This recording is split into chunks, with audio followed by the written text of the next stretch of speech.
Jadi man amana billah wal yaumil akhir, pengendalian hari akhir. Wal malaikati wal kitabi wan nabiyyin wa atal mala ala hubbi dzawil qurba wal yatama wal masakin wa ibnis sabil wasailina firiqab baru wa aqamas shalah.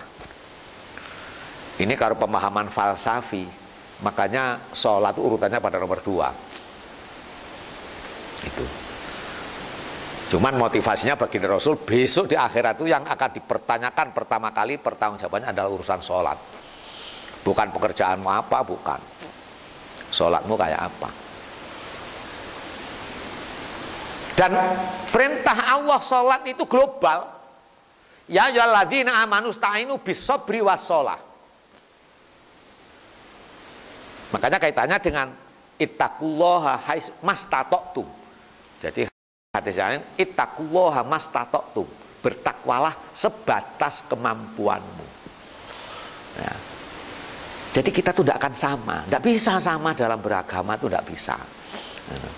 Dan tidak bisa dibandingkan satu dengan yang lain, apalagi kemudian menjustifikasi atau menghakimi orang lain. Wah itu aib. Kalau kita sampai menghakimi, wah kamu ini sering ngaji kelakuannya masih begini. Nah itu, yang ngomong ini yang kena dosa gitu loh ya. Yang ngomong yang kena dosa. Dan kebanyakan kan itu tuh kita itu sekarang.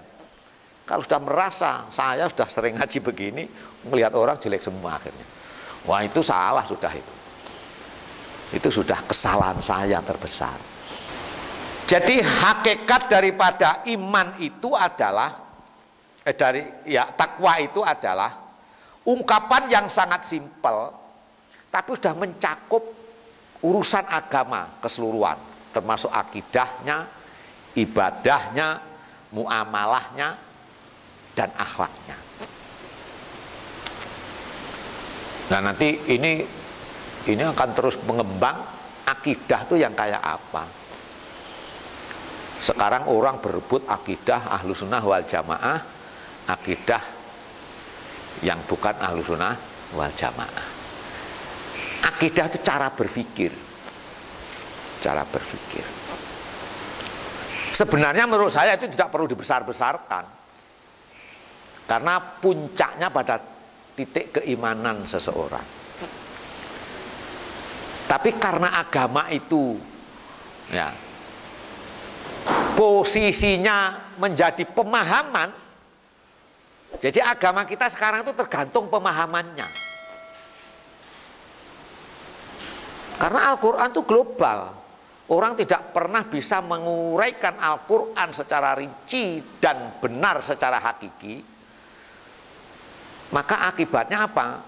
Islam berhenti pada tataran keilmuan yang kemudian satu dengan yang lain karena pola pikirnya berbeda menjadi berbeda agamanya. Gitu.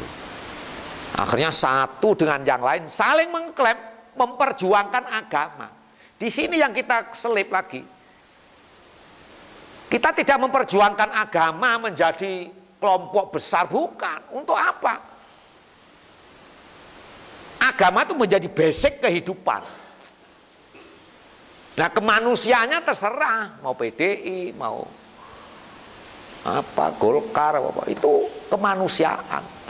Tidak ada kaitannya dengan keagamaan. Tapi agama itu ada di pribadi-pribadi. Kalau pribadi-pribadi agamanya baik, maka kelompok itu juga akan menjadi baik. Tapi kelompok-kelompok itu sudah terkooptasi oleh akidah, pola pikirnya masing-masing. Sehingga orang sekarang bingung mau ikut ulama yang mana. Ikut ulama satu diajak demo, ulama yang lain diajak wiritan tok. Terus kapan bekerjanya? Jadi problem untuk umat awam seperti kita ini. Kita itu butuhnya pokoknya salatnya sedikit, duitnya banyak. Nah itu. Itu. Artinya kehidupan itu kan real kita kan itu.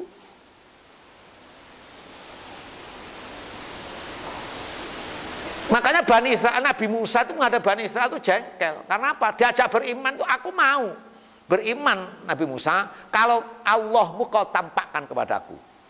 Butuh real, bukan butuh dalil.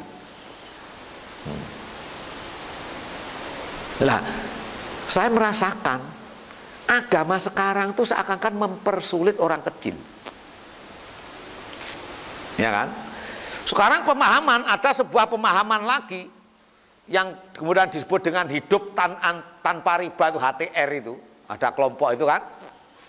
Ada list, bekerja di leasing haram, bekerja di bank haram, bekerja di pegadaian haram, bekerja di debt collector haram. Jadi penjelasannya bagaimana secara agama itu? Sedang itu sesuatu yang terjadi di Indonesia tidak bisa dihindarkan. Makanya terus munculnya ini harus dirubah negara ini. Nah itu yang kacau kan di situ nanti. Apakah kita yakin ketika perubahan kita laksanakan terus lebih baik dari yang sudah ada? Karena itu agama menjadi identitas kelompok akhirnya. Nah itu repot, sulit hidup kayak begitu, sulit. Makanya baginda Rasul pun tidak pernah mengajarkan, cuman Al-Qur'annya jauhi riba, Allah akan menghancurkan kehidupan riba, tapi akan menyuburkan kehidupan berbisnis, berdagang. Itu kan garis besar global. Nanti baru perlu tokoh-tokoh tentang yang paham tentang teknik-teknik menguraikan, yang kemudian disebut dengan ulama ahli fikih itu tadi. Lah sekarang ulama ahli fikih sudah tidak ada yang menulis. Orang ngaji cuman ngaji sekarang itu umat Islam kan ngaji panggung. Yang cara manfaatnya itu tidak seberapa. Yang dapat manfaat ya penceramahnya saja yang paling banyak. Tapi umat ini menjadi tidak paham dengan agamanya secara detail. Hanya bayang-bayang. Ini Islam, ini non-Muslim, ini kafir, ini. Cuman gitu aja. Yang disebut dengan tamani itu tadi. Sehingga wajah Islam sekarang ini menjadi kelompok masyarakat yang menakutkan. Itu sangar. Pokoknya tidak Islam, halal darahnya dan lain sebagainya. Lu kan terus hidup ini untuk apa? Kalau hanya untuk saling membunuh satu dengan yang lain. Makanya kemudian Rasulullah memberikan contoh umatnya yang tidak punya apa-apa, tidak punya kedudukan apa-apa, tapi ahli surga. Ini sebenarnya juga sebuah motivasi. Karena sebenarnya kehidupan ini mutlak ditentukan oleh takdir Allah Subhanahu wa taala, bukan cita-cita kita. Saya jadi ustadz begini juga bukan cita-cita. Cita-cita saya dulu jadi bos sebenarnya itu. Jadi bos. Jadi pikiran saya dulu cuma pingin punya pabrik garmen. Sudah tak kursus, kita sudah praktek di Pulau Gadung. Saking kepinginnya punya pabrik garmen. Produksi pakaian, pikirannya sederhana. Setiap hari pakaian ganti dan baru terus. Apa yang terjadi? Nah, menerima kenyataan ini kemudian dikomunikasikan dengan pemahaman agama kita. Bagaimana realitas kehidupannya? Ya. Termasuk ahli bisnis yang bertakwa, ya. Petani yang bertakwa, begitu.